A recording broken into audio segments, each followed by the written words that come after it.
kwambara ubusa, kwambara ubusa, nta dini iribaho ryo kwambara ubusa, nta muryango ubaho kwambara ubusa. Ariko burya kwambara ubusa ntabwo ari bwa busa, burya bambaye ubusa no mu mutwe, ni ubusa buri mu mutwe. Nicyo kibazo, niho bishingira. Mbwira rero ukuntu wakwemerera umuryango nyarwanda kubaho gutyo, ukibwira ko nubwo twicaye hano twebwe nk'abayobozi mu nzego zitandukanye, inshingano tuzaba twuzuza ni izihe? Ni izihe? Tuzibaze ni izihe? Ubushobozi n'ukuri bukwiye kuba gukoreshwa no mu bantu gusa, mu miryango, umuryango wawe, nta ushyize idini iruhande ugashyira ko leta iruhande, no mu muryango wawe ikiganiro ugirana n'umuryango wawe gishobora gufasha kubaka ni ikihe? Kakurera mu muryango wawe ngo idini rizakurerere cyangwa leta izakurerere, ntabwo ari byo. Bikwiye guhera kuri wowe. Ibindi uko bizaba biraturenze, atirisi abemera ko hari ibiturenze ndimo.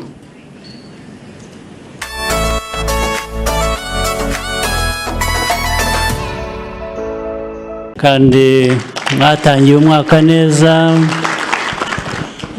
kugeza ubu, ariko igihe kinini cy'umwaka kiracyari imbere. Ndibwira ko nabwo byose bizagenda neza.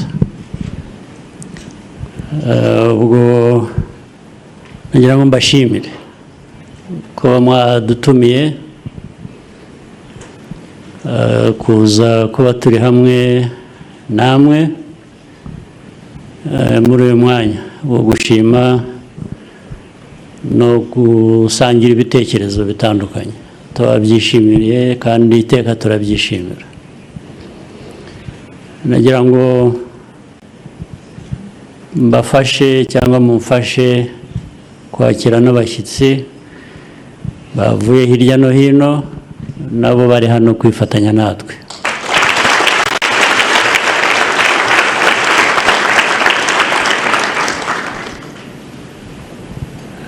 Ndagira ngo mpere ku bivugwa buri gihe, kandi kuko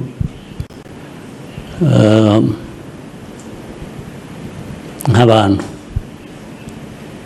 n'ibikorwa byacu n'inshingano dufite, hari byinshi bihora bigomba gusubirwamo buri munsi, buri gihe, ntiturambirwe. Kubera ko nk'abantu ntabwo ibintu bifata umurongo uko byifuzwa ako kanya ngo birangirire aho, ndetse niba birimo no gukora n'amakosa, abantu barayakora, ugakosora, ejo ukagerageza ugakora ibindi, ndetse ukaza gusanga amakosa yongeye yabaye. Hari ijambo riduhurije hano rero, ijambo ndetse rijyanye no kuba turiho. Kuba turiho hari impamvu, naho duturuka ahenshi hadasobanuka kuri buri wese ngo amenye ko abantu babaho bate, bavuye hehe, isi yaremwe ite cyangwa yabayeho ite, uko washaka kubyita uko ariko kose. Ibyo ni ibibazo bya buri munsi bihora bishaka ibisubizo, ariko igihe ibyo byose bitaratungana, abantu bo bariho, turiho, tugomba gukomeza kubaho, tukagira ibyo dukora. Niyo abantu baba batarasobanukirwa buri kintu cyose kijyanye n'impamvu abantu bariho, cyangwa se na buriya bushobozi tutumva neza cyane twese, rimwe na rimwe sinzi ko hari ubyumva neza, bwanatumye tubaho, ibyo bita kurema. Twaremwe dute, nande, aho hagati haba ibitekerezo byinshi bivugwa ku muntu abishatse, ariko icyo tutahakana ni uko turiho, ni uko ibintu biriho. Ushaka inkomoko yabyo uko wayumva, ibyo birakomeza, abantu babana nabyo. Hagati yo kwemera rero no gushakisha ubundi buryo ubwo ari bwo bwose ku muntu uwo ari we wese, hari iki? Abenshi niho twisanga, binagaragazwa nuko ibyigishwa ndetse byavuzwe kandi byumvikana bizima,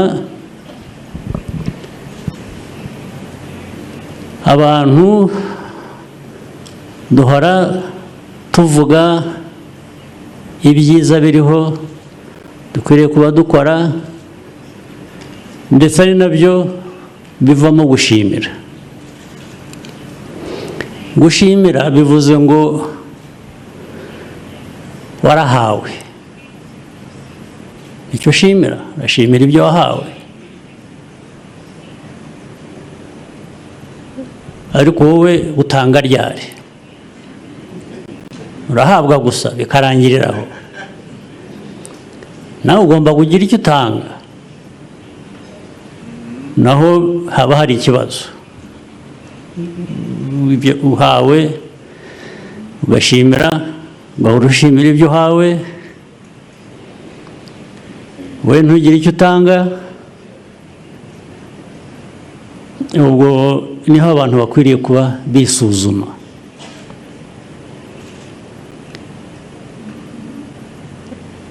Ni naho rero haturuka muri ya nyigisho twumvise,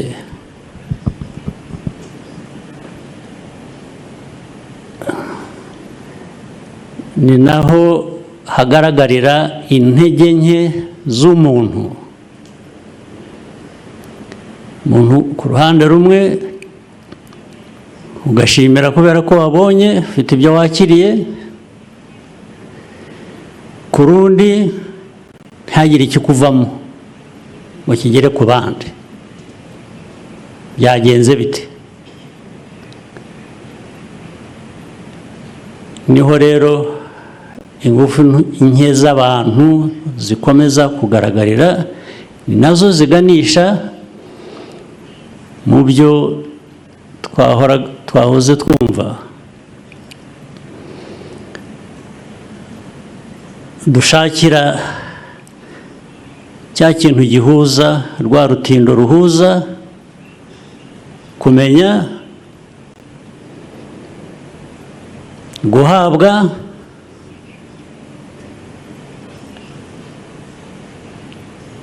nawe gutanga. Gutanga ni kwa gukora, that is the doing.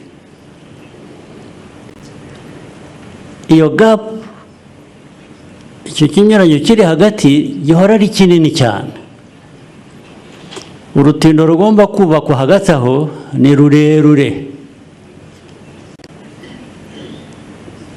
Ntabwo rero dukwiriye no kubihunga. Hari abantu babihunga, bakabihungira mu ikuzo, kwikuza, ku buryo ndetse wowe ushaka kwerekana ko uruta abandi.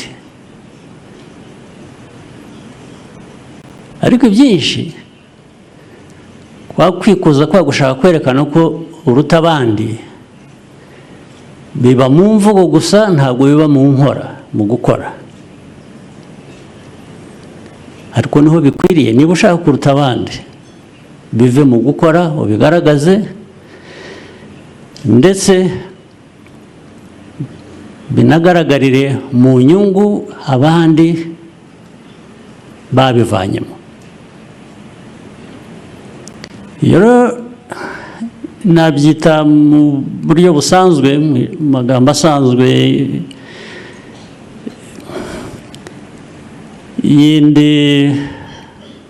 izindi nshingano abantu bamwe bafite ni urugamba, ni nko guhara ku rugamba. Guhara ku rugamba uringaniza ibyo tuzi dukwiriye kuba dukora, bwa bumenyi bubiduha n'ibikorwa dukwiriye kuba dukora, kandi ibyo ntushobora kubihisha, ntushobora kubeshya abantu uti jyewe ibintu byose nzi mbishyira mu bikorwa. Oya, ibikorwa kuba bihari cyangwa bidahari bizakugaragaza, ntushobora kubeshya.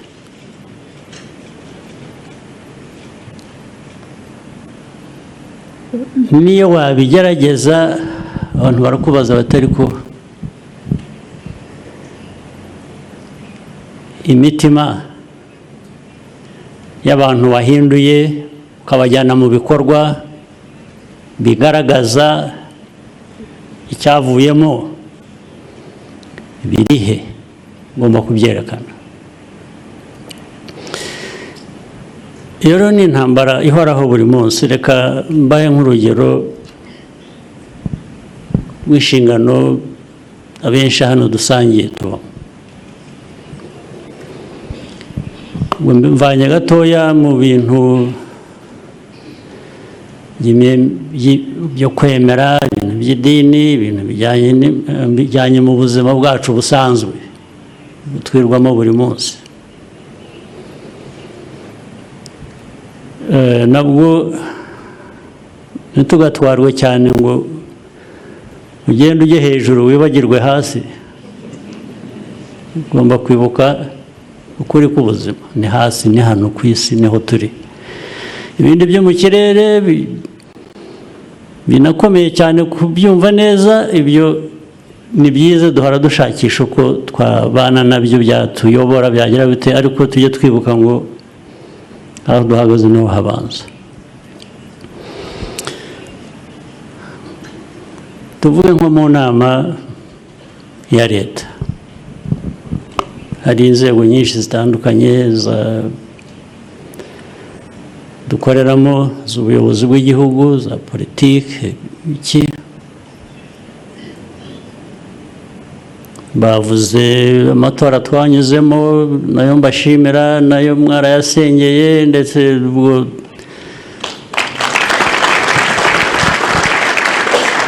turabishimira.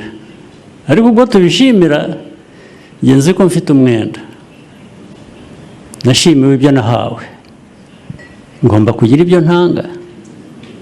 Ntabwo nashimira gusa, ntabwo nahabwa gusa ngo nishime, ariko abantu bategereze ku kizamvamo kijyanye n'icyo nahawe ngo kibure. Ubu mba afite ikibazo. Muri leta, mu mikorere ya buri munsi, turicara no mu nama, tugakora, tugafata ingamba z'ibizakorwa, bizabikora bizava he, abazabikora ni bande, tukabyumvikana. Ndetse tukongera tukica ibintu byose tukabishyira ku murongo. Umwe ashinzwe iki, undi ashinzwe iki, twagihuriyeho, twakiganiriye.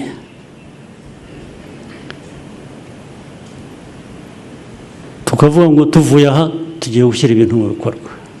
N'amikoro arahari kuri bimwe, ntabwo amikoro aboneka kuri buri byose, ariko ndavuga ku mikoro aboneka ahari n'ibyo agomba ayo mikoro gukora. Hatinda gato wabaza umuntu umwe uti tugeze kuri wari ushinzwe ibikorwa tugeze atangira gusaba imbabazi ati naribagiwe, tubabarire twaribagiwe. Ukabaza undi ahubwo ati twarabikoze, mugeze mwakoze ibiki, mugeze. Wajya ugasanga ibyo yakoze ni ibindi bitandukanye n'ibyo mwumvikanye.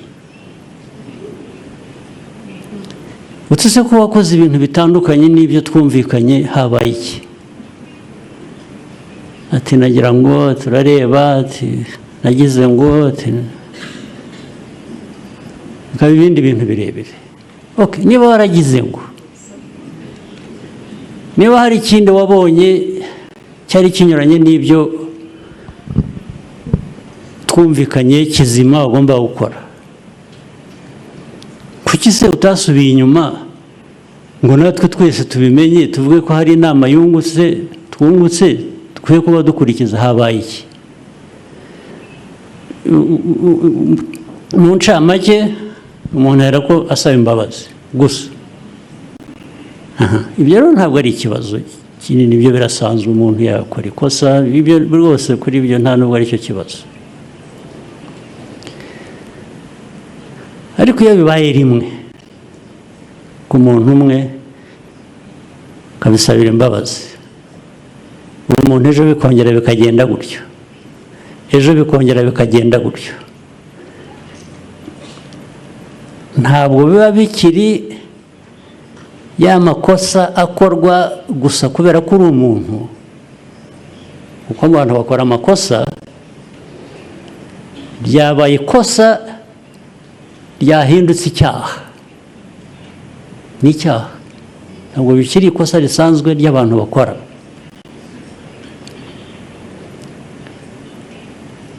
Ibyo rero bigahoraho, ukwezi kugashira, kugashira, ibiri gashira, ari abantu basubiramo batyo buri munsi.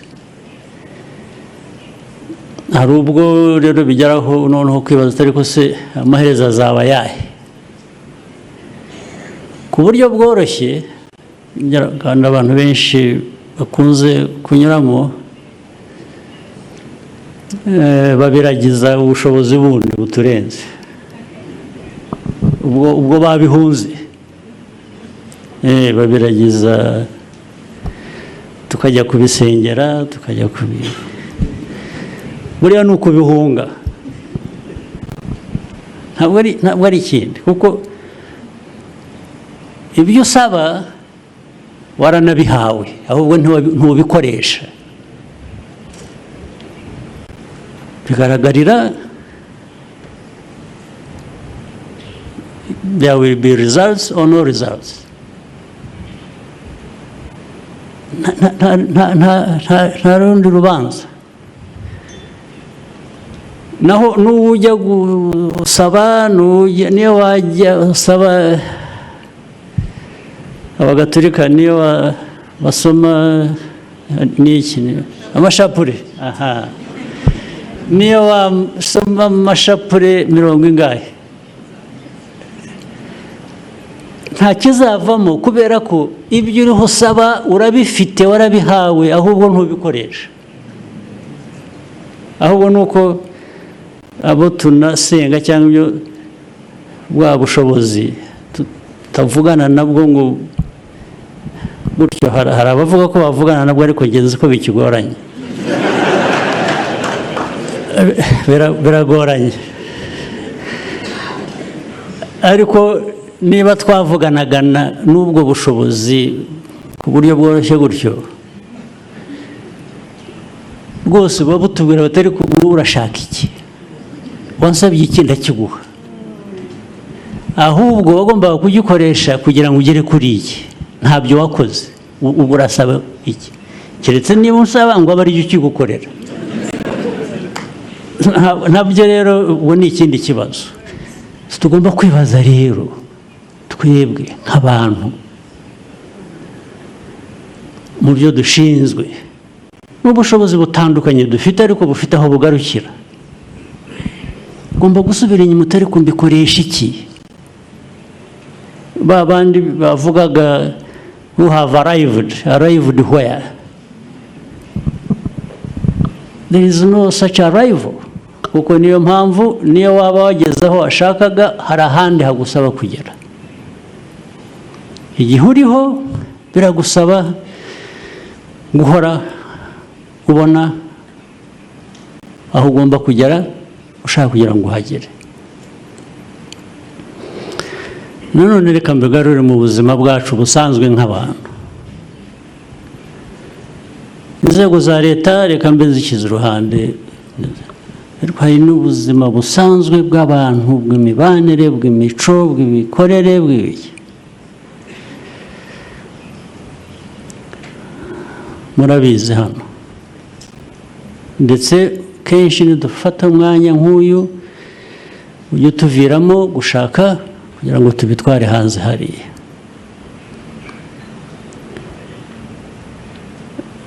Ibi tuganira nuko twahuriye hano n'ibyo tuvuga, erega nabyo ni uburere. Ubu turi mu burere buduha gutekereza neza no gushingira ibikorwa byiza kuri ibyo dutekereza.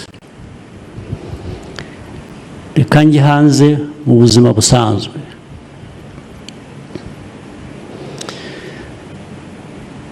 Mbona raporo hafi buri gitondo cyangwa se mu cyumweru mbonye nyinshi zimbwira ko abantu bifashe hirya no hino, ese mu gihugu abantu bafite barihaza bakigaburira, bafite ibyo kurya, twarejeje cyangwa abantu barashonje, cyangwa izindi zikaza zimbwira ziva mu bapolisi zimbwira haraye habaye za aksida 20 n'izi ngizi kuva hariya muri bo 50% zabaye kubera ko bari basinze. Abantu baraye bicanye, hari abantu bapfuye bazi indwara, undi yaziki, undi mugore yaratemwe n'umugabo we. Rimwe na rimwe biba the other way around, ariko nibyo bikeya kurusha.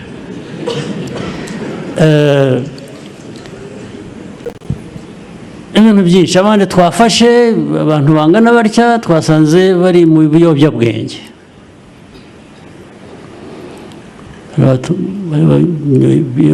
Ibiyobyabwenge, imiryango yahungabanye,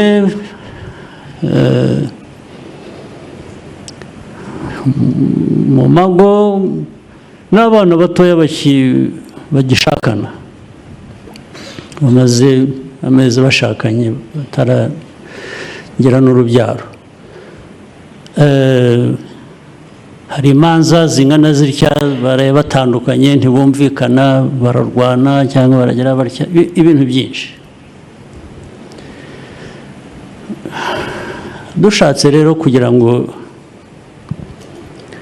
twuzuze inshingano zacu, hari abatuyobora mu bintu by'amadini, inyigisho zishingira kuri ibyo ngibyo. Dukwiriye kwibuka kubikoresha uko bishobotse kugira ngo tugabanye ibihungabanya umuryango nyarwanda. Twikoresha uburyo bwo ari bwo bwose. Iyo ubona umubare wa abana bashakanye ejo bundi b'imyaka 20, umwe n'9 undi n'5 bashakanye, n'uwa 30 abakiri muto, ibyo bashakaniye ntabwo ari intambara, ntabwo ari ukurwana hagati yabo ya buri munsi. Bashakanye bagira umuryango utuze, amahoro, ndetse umere neza, ugenda ukura. Ntabwo ari ukwirirwa abandi rero abana batoya ku mihanda. Njya mbibona, nkurikira ibintu no kuri social media, no ku intambara zirirwa zirihuza abana bato bambara ubusa bakajya ku muhanda bakambara ubusa, wambara ubusa ararata iki undi adafite, twese tudafite kwambara ubusa. Ntabwo kwambara ubusa, nta dini iribaho ryo kwambara ubusa, nta muryango ubaho kwambara ubusa. Ariko burya kwambara ubusa ntabwo ari bwa busa, burya bambaye ubusa no mu mutwe, ni ubusa buri mu mutwe. Nicyo kibazo, niho bishingira. Mbwira rero ukuntu wakwemerera umuryango nyarwanda kubaho gutyo, ukibwira ko nubwo twicaye hano twebwe nk'abayobozi mu nzego zitandukanye, inshingano tuzaba twuzuza ni izihe? Ni izihe? Tuzibaze, ni izihe? Ni izambika ubusa abanyarwanda, uko abana tubarera. Ariko ari abana, ari abakuru, ari iki, nuko turerwa, uko turera. Ba bandi rero navuze b'ibiyobyabwenge, ugasanga mu bakuru, abantu bakuru mu muryango ariko bya biyobyabwenge nibyo bivamo ingaruka zindi z'imiryango guhora irwana buri munsi. Wanakwicaza n'abantu ukababaza utari murapfa iki? Hakazamo rero bya bindi buri wese yumva ko ari uri mukuri. Ntawe ushobora korohera undi ngo babiganire, bakemure ibyo ushaka, ineza ushaka niyo n'undi ashaka.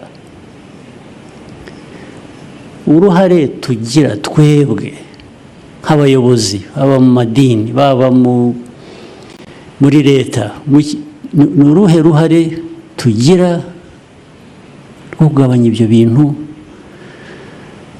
muri twe, mu miryango, hanze? Turebe hirya, tubyihorere, tuvuge ngo bibe uko bishatse. Twaba tumaze iki se? Twaba twebwe inshingano zacu ari izihe?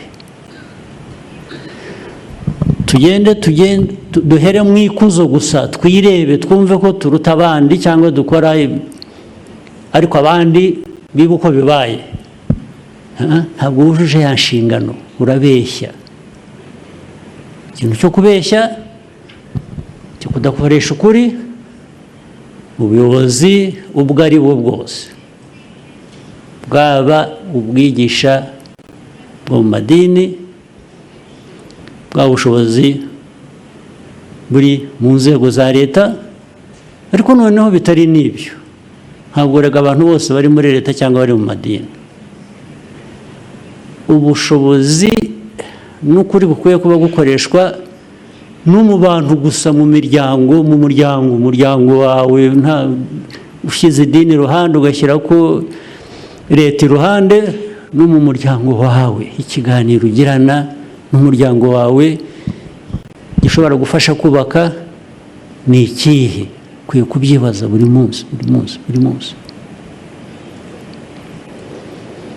Ntabwo uzareka kurera mu muryango wawe ngo idini rizakurerere cyangwa leta izakurerere. Ntabwo ari byo. Bikwiye guhera kuri wowe. Ndetse ntitwimakaze ibidakwiye kuba mu bantu ngo tubyemere bibeho, bikore, bikoreshwe, bise nkaho nta cyabaye. Ntabwo ari byo. Buri munsi kuba twahuriye hano ni nacyo kinzana hano. Nabonye umwanya wo kuza nkinegura, narangiza nkagenda. Ibindi uko bizaba biraturenze, atirisi abemera ko hari ibiturenze ndimo, ariko ntabwo bindenze kuvuga icyo ntekereza.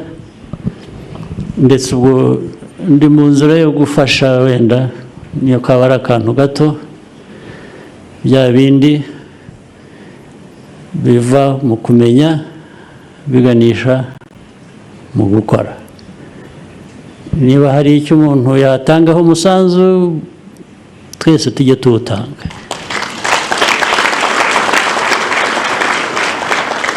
Ariko ndabasabye, ibintu nababwiye mbona ntabwo nabishyize mu ukuri kwabyo kose uko bingana, ni byinshi.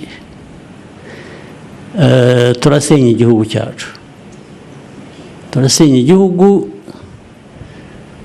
turebera ibidakwiye kuba bikorwa.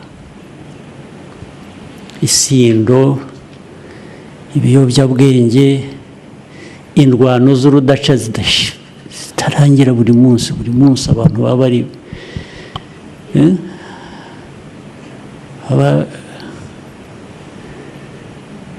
bashikurana.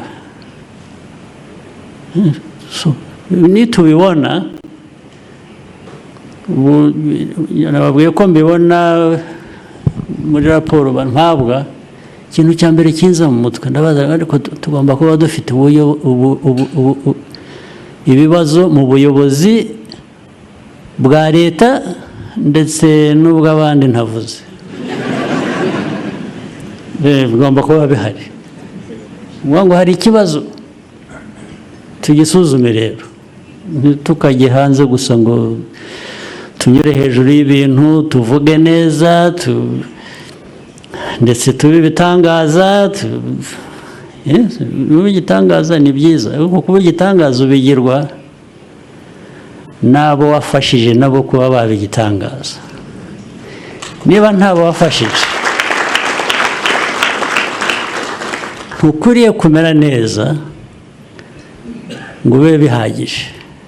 Ukwiye kumera neza ubishingira ku bandi watumye bamera neza. Reka ndangiriza aho. Murakoze, muhorane imigisha y'Imana.